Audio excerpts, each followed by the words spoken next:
जय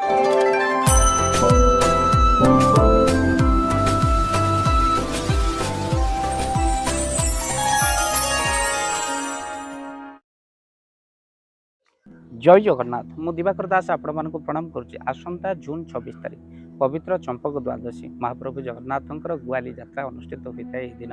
एकादशी तिथि रात्र महाप्रभु जगन्नाथंकर रुक्मिणी सहित सुंदर भाव में विवाह उत्सव अनुष्ठित होता है। आउे महाप्रभुंकर ये नवदंपति भ्रमण करने को जाते राजनगर में वंदापना मध्याह्न धूप सरला दक्षिण घर को विराजमान करते मदन घनता सहित श्रीदेवी सहित एक सुंदर भाव में कौन हुए ना महाप्रभु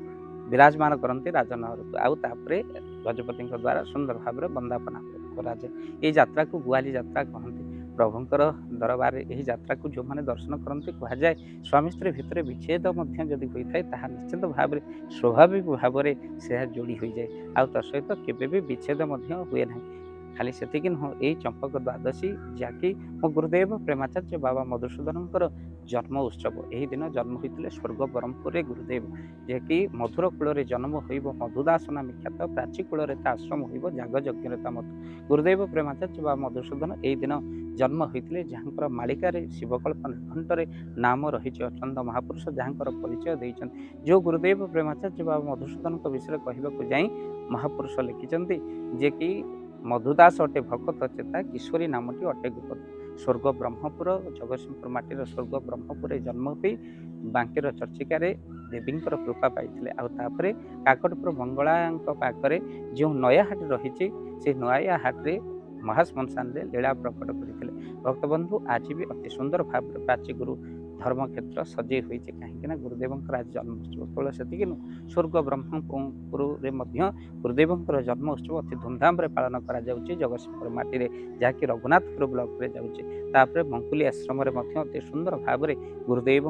ये दिव्य उत्सव जहाँकि 22 मौजा जगतसिंहपुर माटी 22 मौजा गुरुदेव कर्मक्षेत्र अति सुंदर भाव में ये गुरुदेव कौन ना कर्मक्षेत्र मंगुली सजे हुई गुरुदेव जन्मोत्सव पालन कर हे सुधी सज्जन कहीं कथा आपण मानक कहूँ 600 वर्ष पूर्वे महापुरुष गुरुंकर परिचय देते आम गुरु को प्राप्ति करी धन्य होती जे कि गुरुदेव आसवे बोली 600 वर्ष पूर्वे महापुरुष तांकर प्रमाण देते मुही बसे गुरुदेव मोठार गुरु भिन्न तेणु भक्तबंधु आपण निश्चिंत भाव में यही सुंदर दिन में एक छोटिया आपण मैंने प्रतिकार कर घर सुख शांति आपण निश्चिंत फेरी पान कौन करेंगे महाप्रभु जगन्नाथ पाखे कि लक्ष्मीनारायण मंदिर कि राधाकृष्ण मंदिर में आपण निश्चिंत तुलसी 108 हो 1008 हो कि कौन करूँ ना 21 पाखुड़ा तुलसी हो कि 11 तुलसी निश्चिंत भाव में चढ़ातु सहित देवदेव महादेव मंदिर जो मान विवाह अटके पुत्र संतान होनी जदि किसी चंपा फूल आप संग्रह करें हलदिया चंपा हो कि धला चंपा हो काठ चंपा हो ये फूल को आपण मैंने संग्रह करेंगे चंपा फूल आपण मान देवदेव महादेव निश्चिंत भाव में जून 26 तारीख पड़ू चंपक द्वादशी निश्चिंत 8टी हो 5टी हो कि 108टी चंपा फूल माड़ कर निश्चिंत भाव में शिव को जो मैंने चंपक द्वादशी दिन दिखती से मैंने अपुत्रिक पुत्रवती हमें तत्सहित देवदेव महादेव कृपारू से पुत्र सुख संतान सुख तत्सहित अनेक मानसिक पूर्ण होता है। निश्चिंत से दिन चंपक द्वादशी दिन आपण मैंने शिव को चंपा फूलर मालटी आप प्रदान करूँ काष्ठ चंपा हो कि आपण मानकर जे धलार चंपा मैंने अर्पण करें तत्सहित किसी असहाय गरीब लोक मान सहायता प्रदान करूँ आपण मान सहयोग राशि किसी प्रदान करूँ तत्सहित धला वस्त्र आपण मैंने दान दे पारे एमतीक धला जिनिस किसी दान जमी घटा चीनी तत्सहित आपण जमी आपण क्षीर यू गरीब को दान देले आपणकर जातक महान महान जो